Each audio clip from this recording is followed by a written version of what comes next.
Hey, what's going on, family? It's Eddie Simon here, doing my best, as always, to live life with no regrets. Well, look, today I have a little bit of spiritual development. I don't want to be before you too long, but I really hope this encourages you. I've been meditating on Psalms 91 for the past couple days, and I just want to, and I heard someone really explain this in such a powerful way, and it just blessed me so much.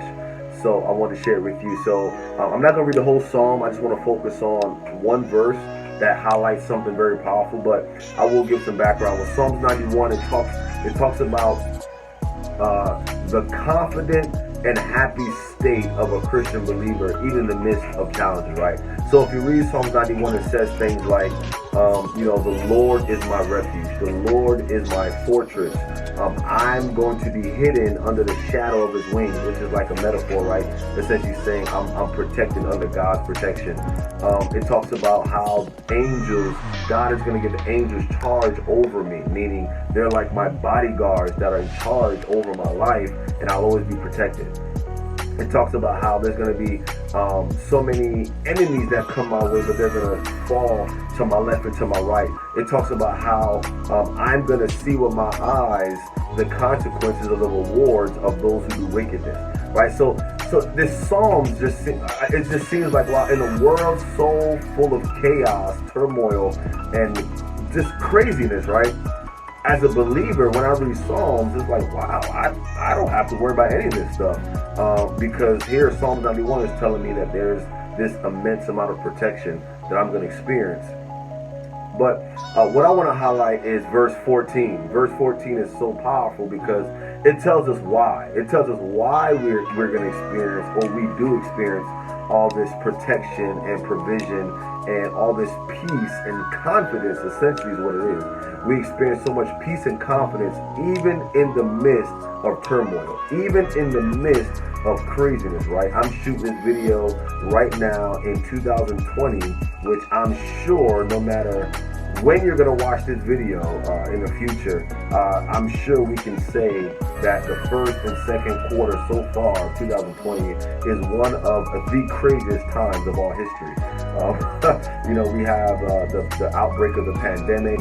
We have the resurgence of a civil rights movement, with protests and the African American, black, brown community, mixed community, just 100% fed up of injustice and a lack of equality. So that has now kind of resurged. So and who knows what's next, right? We're getting ready full-fledged to go into the summertime, and I'm sure who knows. And this is an election year this fall, so there's a lot of election stuff going on. So anyway, the point is there's a lot going on here in 2020 right now as I'm shooting this video. However, as a believer, in the midst of all this, no matter where you are or how this is affecting you, because it's affecting all of us, we can have confidence, according to Psalm 91, that we'll be safe, we'll be taken care of, we won't fall, angels are protecting us, so on and so forth, right? But there's a reason why. So let's go to verse 14. It says, because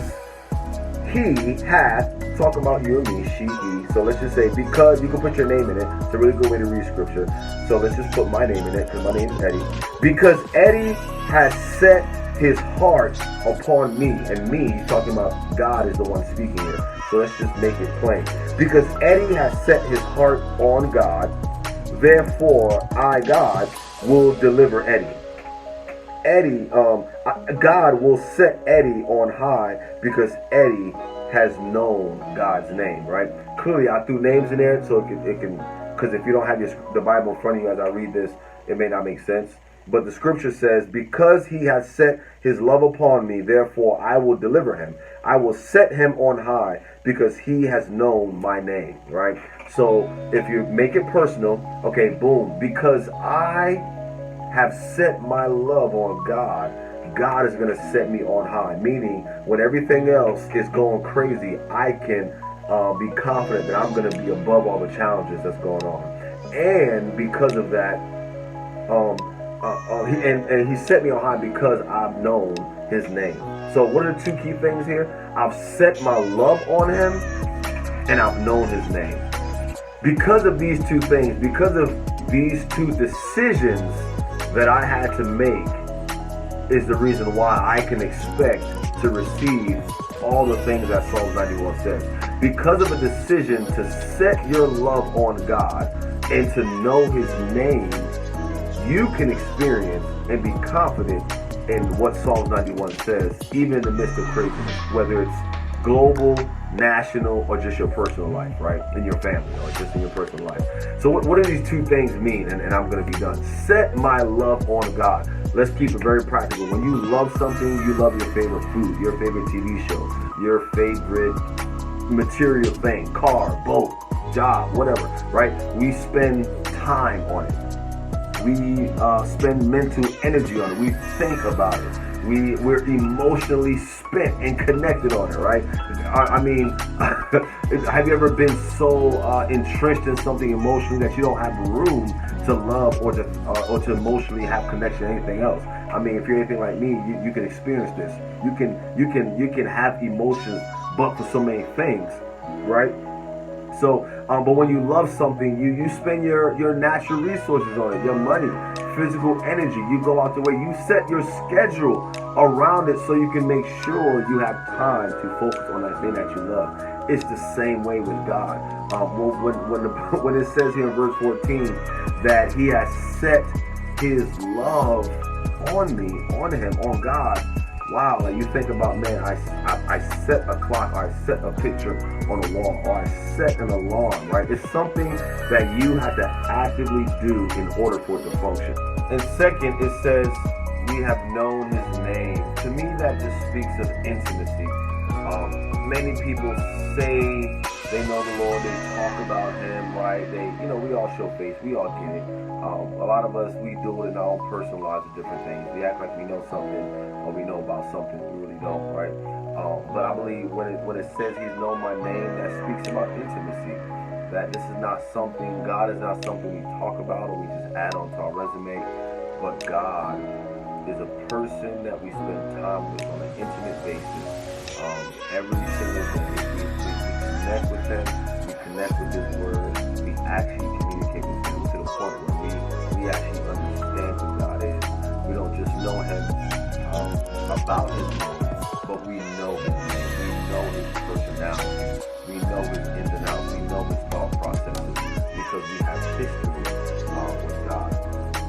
So yes, I just encourage you, Psalm 91 verse 14, and read that and really stop and pause at verse 14 and ask yourself, wow, Lord, have I set my love on you? Lord, have I known your name?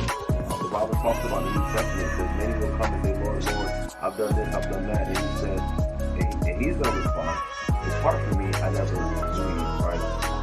To know is to be intimate with somebody, to know them in a very intimate, personal way, not just an associate that says hi and bye, but someone that you spend an intimate, expensive amount of time with. So let's definitely be encouraged to, number one, set our love on God, right? We have to actually do it as an action, schedule it, set it, and then number two, spend intimate time with God so we can truly know His name.